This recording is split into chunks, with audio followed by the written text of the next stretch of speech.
Саламатсызбы? Мен атым Азамат, фамилиям Асанов, өзүм Кемин районунун тургуну болом. Гражданский активист.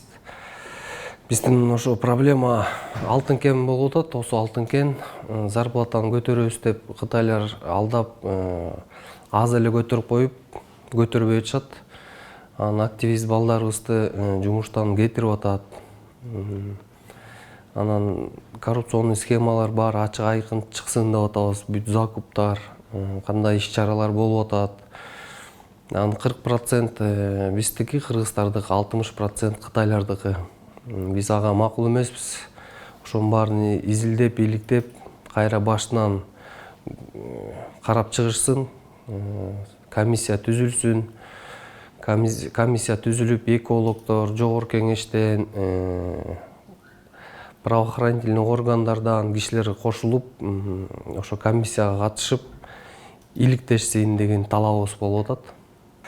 Заводдо элдер завод токтотобуз деп атышат.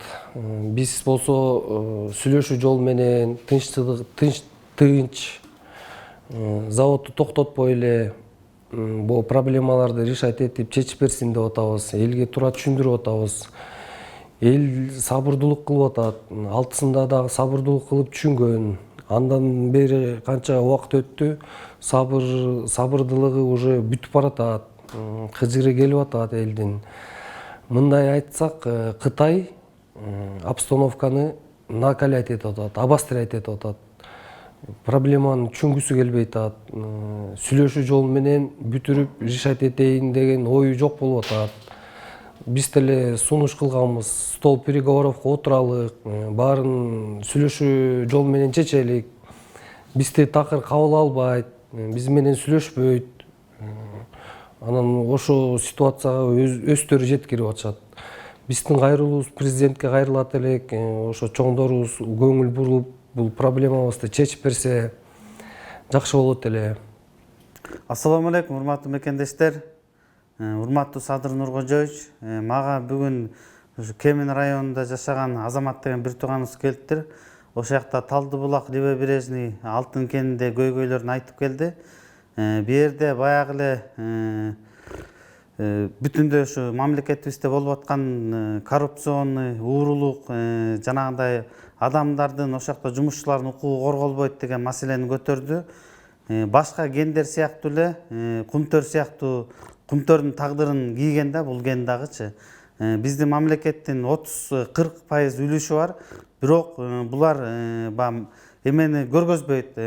Ачыктык жок, прозрачность жок. Бүт расходтордун баарын завышать этип салган. Булар баягы кумтөр сыяктуу эле мамлекетке эч кандай дивиденд төлөбөйт да. Буларда прибыль жок, бүт эле расход болуп атат.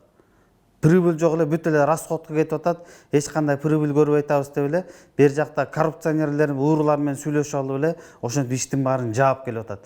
Эми биздин максат, биздин тилегибиз ушу бюджетке акча төгүлсө экен, ошол жактагы коррупционный схемалардын бети ачылса экен, коррупция болбосо экен, ошол жакта иштеген жааматтын укугу корголуп, жана трудовой кодекс деген мыйзамыбыз бар. Ошол бүт иштин баары мыйзам чегинде болсо деген тилек.